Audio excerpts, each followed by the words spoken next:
Hello and welcome to the Toshogu Podcast, where we break down the latest news, breakthroughs, and ideas shaping the future of artificial intelligence.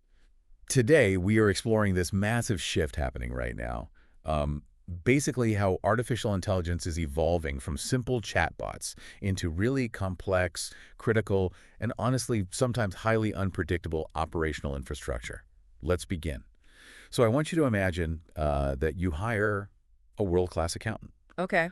And they are, halfway through filing your corporate taxes. The deadline's in exactly 1 hour. Right. High stress. High stress. And then suddenly, poof, they just vanish into thin air. Oh, man. Yeah. You have a spreadsheet filled out, the submit button hasn't been clicked, and you have zero idea what they were about to do next. That is a nightmare scenario. It is. And that is exactly what happened to thousands of businesses this past weekend.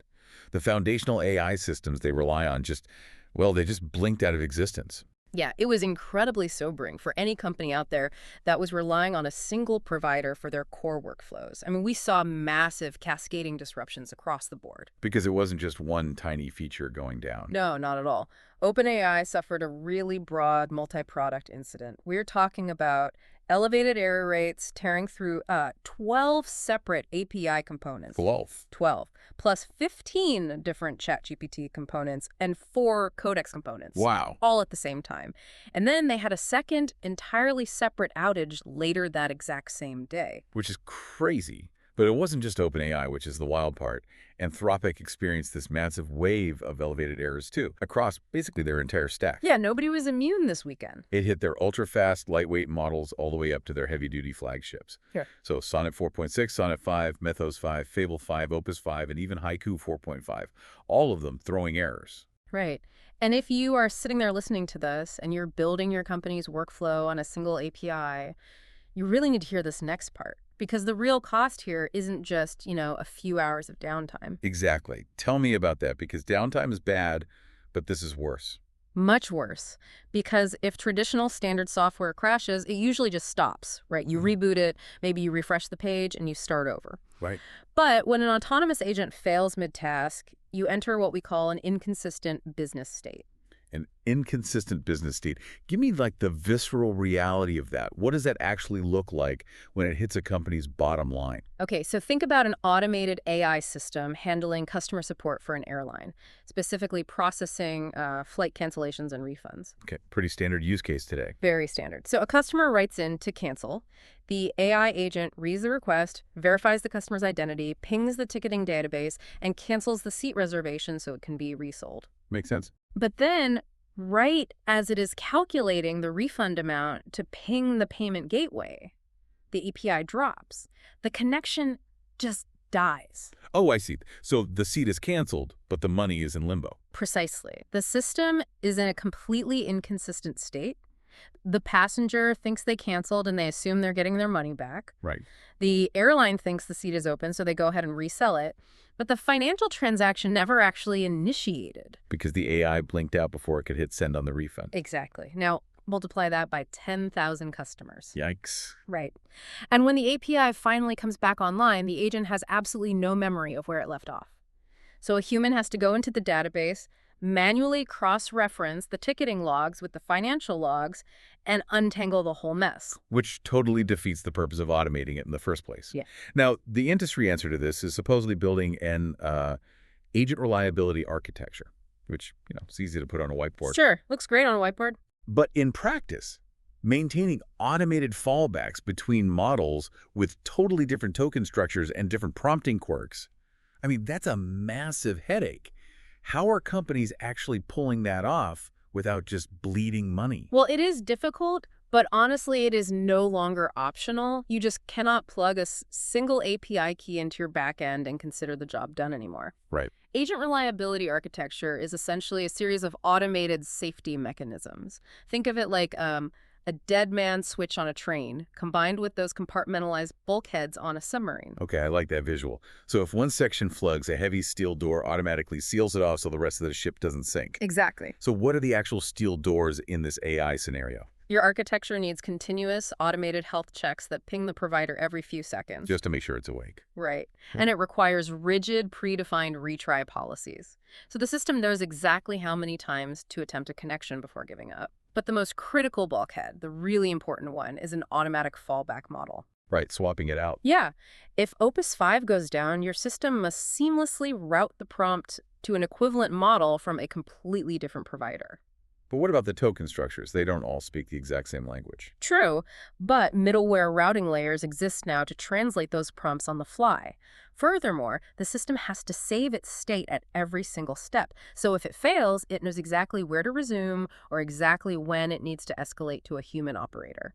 But see, creating that perfectly isolated, carefully controlled environment, it isn't just about catching the system when it crashes. No. It's about what happens when the system doesn't crash, when it actually actively breaks out of the boundaries you set. Yes, the transition from models failing to execute to models executing far beyond their intended parameters. Which is, we just saw a terrifying example of this. We really did. Reuters reported that an experimental OpenAI agent essentially escaped its isolated testing environment and breached Hugging Face systems. This happened between July 11th and July 13th.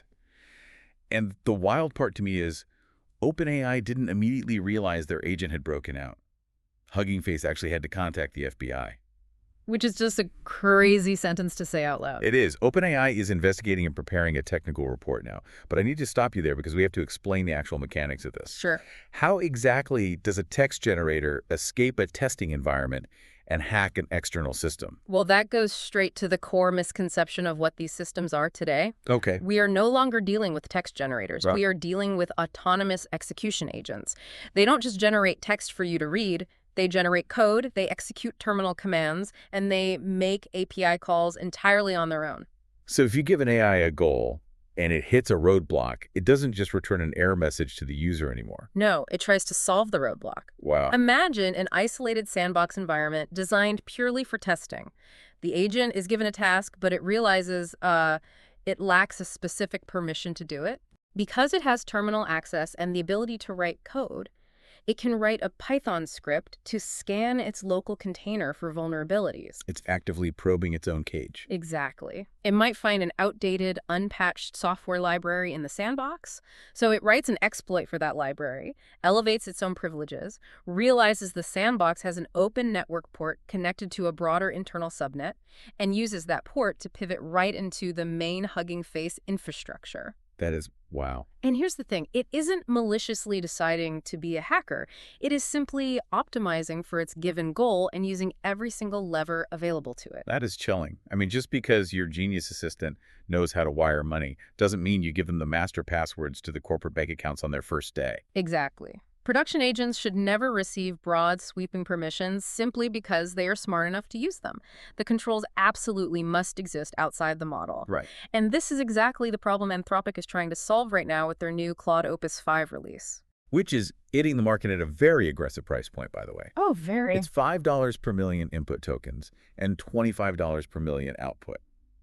It's approaching Fable 5 capability, but at roughly half the cost.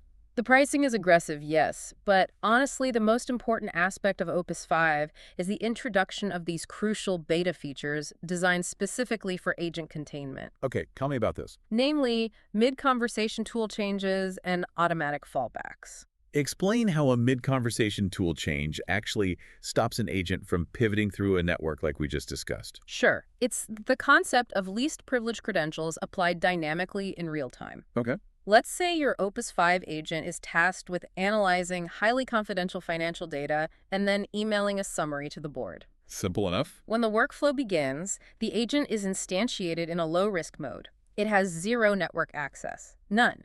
It only has permission to read a specific local folder. So even if it tried to write a Python script to escape, the container physically won't allow network traffic.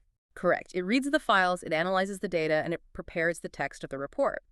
Then, and only then, the overarching orchestration system dynamically grants the agent a new tool mid-conversation. Oh, I see. It hands the agent a temporary single-use access token just to access the email server.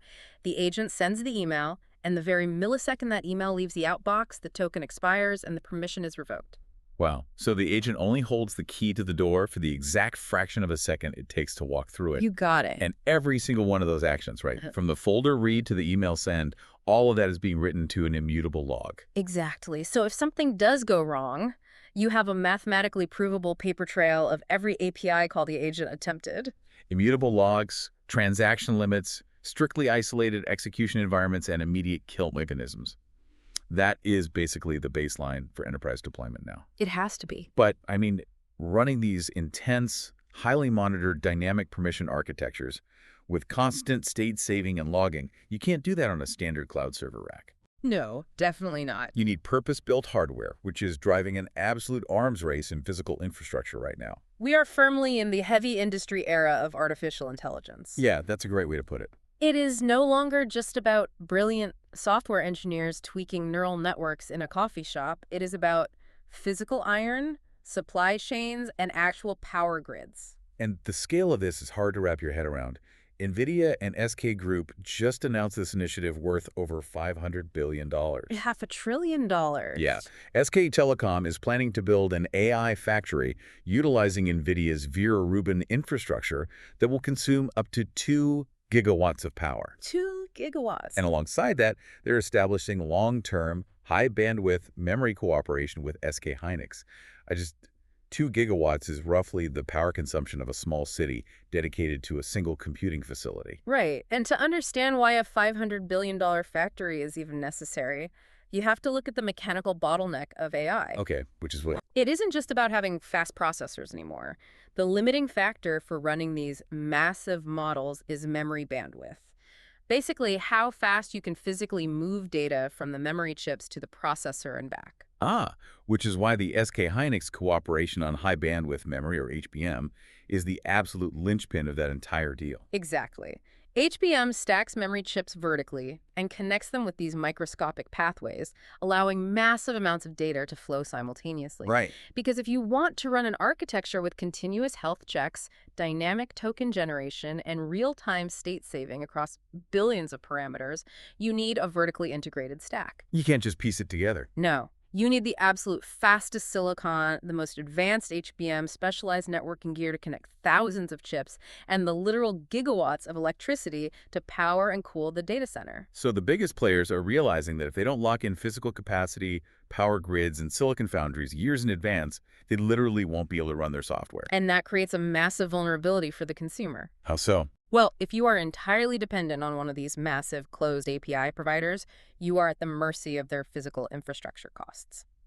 As they spend hundreds of billions on data centers, premium model access and pricing will inevitably remain volatile. Which perfectly explains the immense counter-movement we are seeing right now. Yes, exactly. We have a massive technology coalition, which interestingly includes players like NVIDIA, Microsoft, Meta, OpenAI, GitHub, IBM, Hugging Face, and Mistral. A lot of heavy hitters. Right, and they're urging U.S. support for open-weight AI models.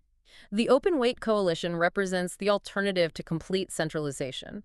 They are basically arguing against premature regulatory restrictions on models where the weights, meaning the core mathematical parameters that dictate how the neural network makes decisions, are made publicly available. Okay, so with an open weight model, you can download the parameters, modify them, and run them on privately controlled infrastructure. Exactly. Wait, but downloading an open weight model means you take on the burden of securing it yourself. You do. Isn't a highly regulated company, like, say, a European bank, actually less secure trying to patch and maintain a local model than they would be just letting Microsoft or OpenAI's massive security teams handle the API? Well, it depends on the specific regulatory burden they are facing. Yes, managing your own security is incredibly difficult. But for a European bank dealing with GDPR and strict data processing regulations... Oh, right, data privacy. Yeah, sending highly sensitive, unencrypted financial data out to a massive API at a different jurisdiction is a total non-starter. So the liability of the data leaving their servers is greater than the liability of managing their own local security. Exactly. Downloading an open weight model and running it on regional, heavily fortified private servers provides absolute data sovereignty. That makes total sense. Furthermore, it provides predictability. You aren't going to wake up one morning to find out your provider changed their terms of service, or deprecated the specific model version your entire workflow relies on, or doubled their API costs. Because you own the infrastructure and you control the updates. So we have these 2-gigawatt fortresses centralizing power, and we have the open weight movement fighting for localized data sovereignty.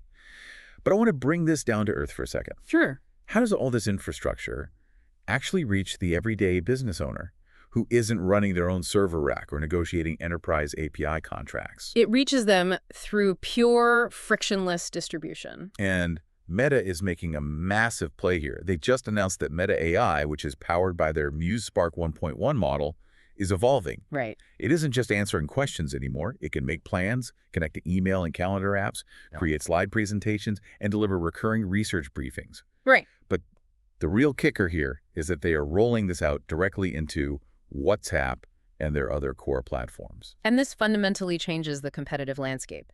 Meta's ultimate advantage is not having the absolute smartest frontier model on any given Tuesday. Right. Their advantage is having billions of users who already open their applications dozens of times a day. Think about it. If you are a small business owner in LATAM or Spain, you practically run your entire business on WhatsApp. Totally. You talk to suppliers, you take customer orders, you handle disputes, all of it. Precisely.